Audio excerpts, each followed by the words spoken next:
Dim the lights, stand in front of a mirror. Look into your own eyes, and don't look away. Within minutes, something begins to happen. Your face starts to warp. The features slide. Some people see a stranger. Some see a dead relative. Some see something that shouldn't be there at all. Scientists have a name for this, and no full explanation. The face in the mirror was never as stable as you believed. And tonight, I'm going to show you what's really looking back. You already know this game. You've heard the whispered version at sleepovers. A dark bathroom, a single candle. Say the name 3 times into the glass, and something appears. Bloody Mary, the summoning. The face in the mirror that isn't yours. For centuries, in almost every culture on Earth, people have done the same strange thing. They sat alone in dim light, stared into polished glass or still water, and waited for a face to rise out of it. They called it scrying. They thought they were seeing spirits, the dead, the future, something on the other side. We told ourselves it was superstition, a children's dare, a story to frighten each other in the dark. And then, not long ago, a scientist decided to actually test it. No candles, no spells, no ritual. Just a person, a mirror, low light, and time. What he found was so consistent, so repeatable, so deeply unsettling, that it now has a name in the research. And once you understand what's happening, you'll never look at your own reflection the same way again. Because the face in the mirror does change. Every single time. The setup was almost boringly simple. A quiet room, the lights turned down low, dim enough to see, too dim to see clearly. A large mirror, about an arm's length away, and a single instruction. Look at your own face. Keep looking. Don't stop. That's it. That's the whole experiment. Most people expected nothing to happen. It's your own face. You've seen it 100,000 times. It's the most familiar image in your entire life. For the first minute, nothing. Just you looking at you. But somewhere around the 1-minute mark, it starts. At first, it's subtle. A softening. The edges of your face feel slightly less certain, like a word you've said too many times. You blink. You refocus. You tell yourself it's just the light. It isn't. Because the longer you look, the stronger it gets. And in this experiment, the overwhelming majority of people, more than half, again and again, reported the same impossible thing. Their own face began to deform. Not blur, not fade, deform. The features pulling, shifting, rearranging, a face they'd owned their whole life, quietly coming apart in the glass. And that was just the people who got off easy, because for many of them, it went further. The face in the mirror didn't just distort. It changed into someone else. People looked into their own eyes and watched a stranger's face assemble over their own. Someone they had never seen. A face with its own expression, its own age, its own presence, staring back through their reflection.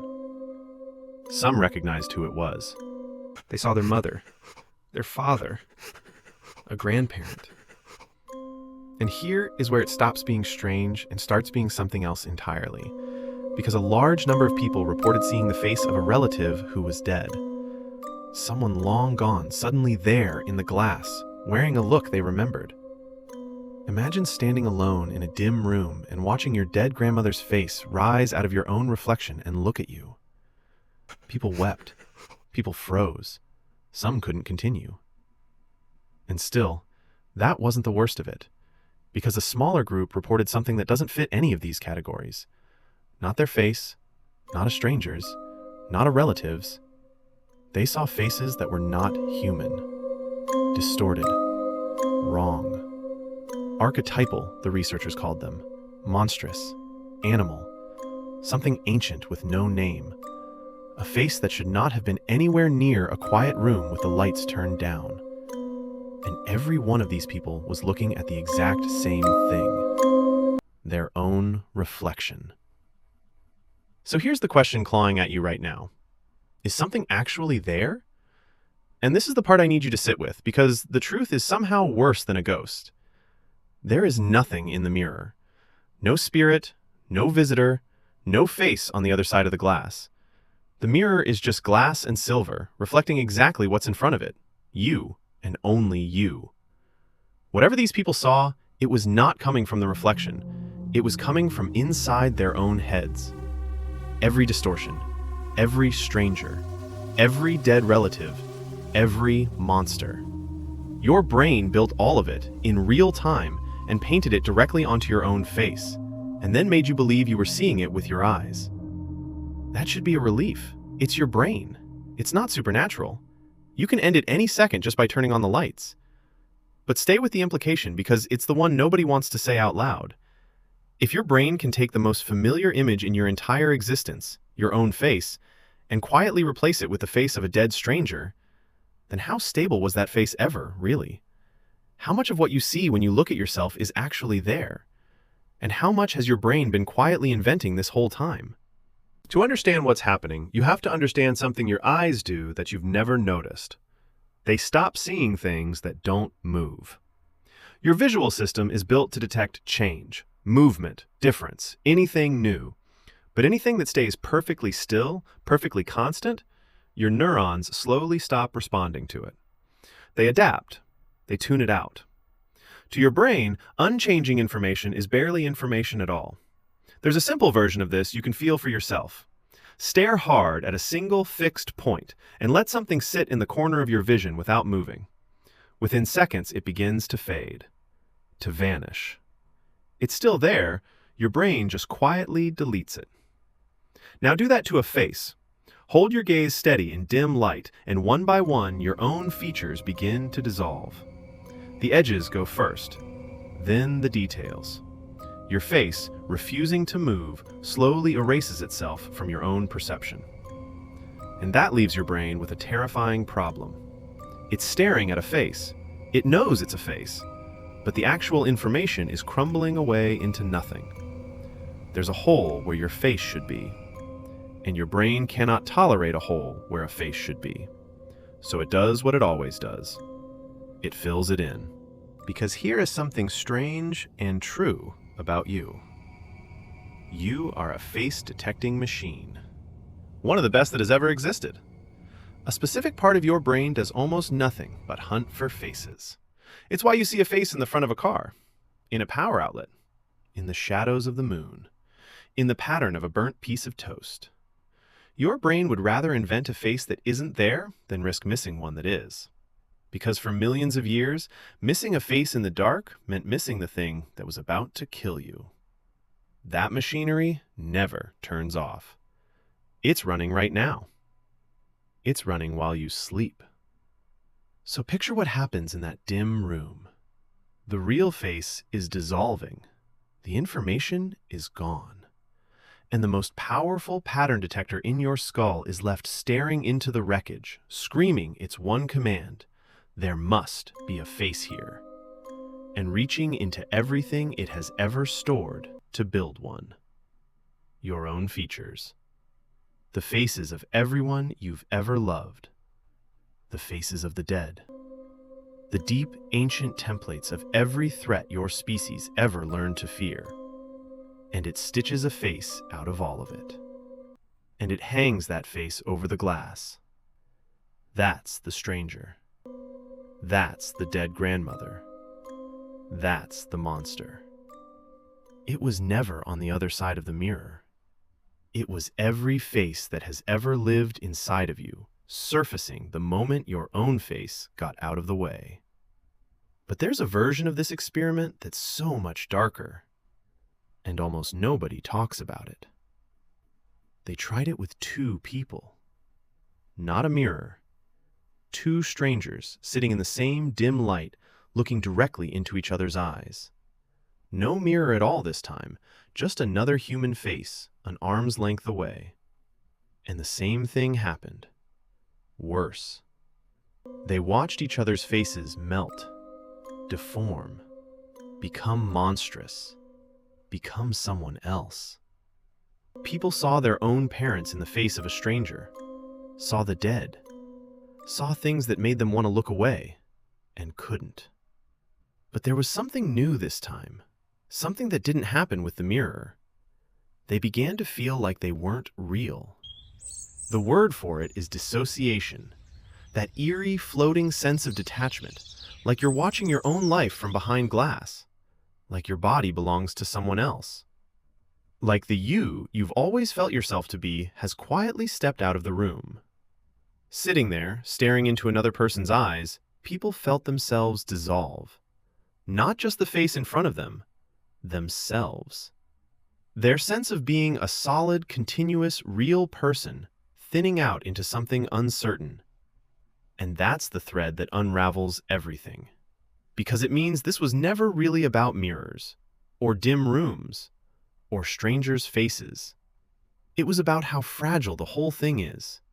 The face, the self, the certainty that you are you.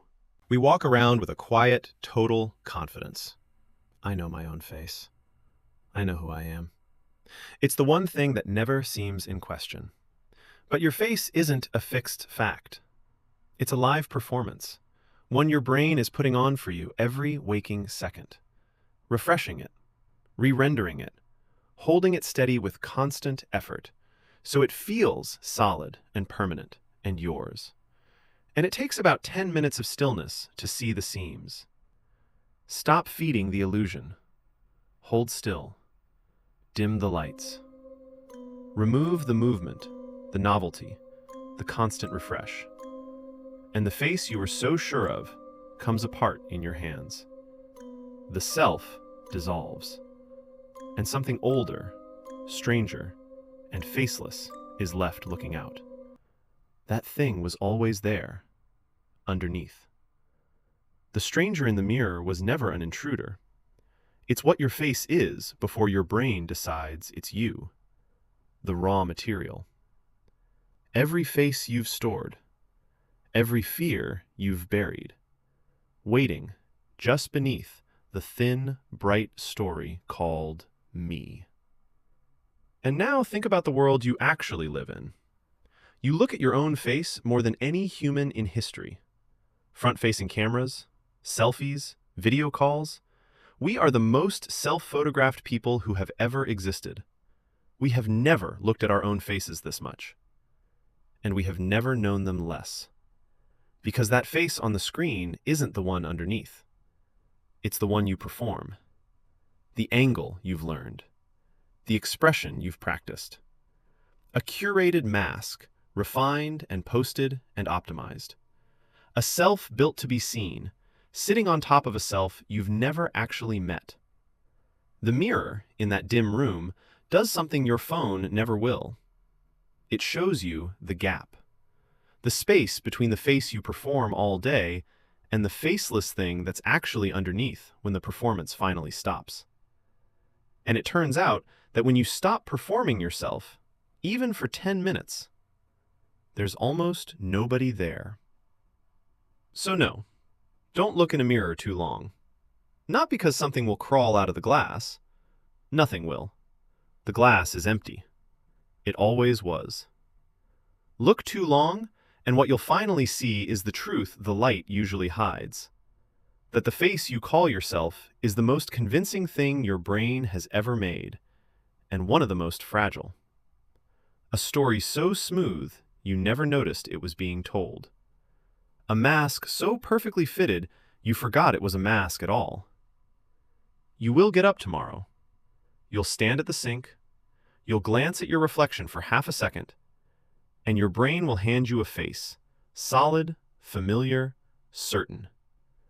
And you'll think, without thinking, there I am. And you'll be wrong. And you'll never know it. Because the whole trick depends on you looking away in time. That's all you has ever been. A face, painted fresh each morning, over something that has no face at all. So look, if you want to. Dim the lights. Hold your own gaze. Meet the stranger who has been living behind your eyes your entire life. Just remember, it was never in the mirror. It was always the one doing the looking.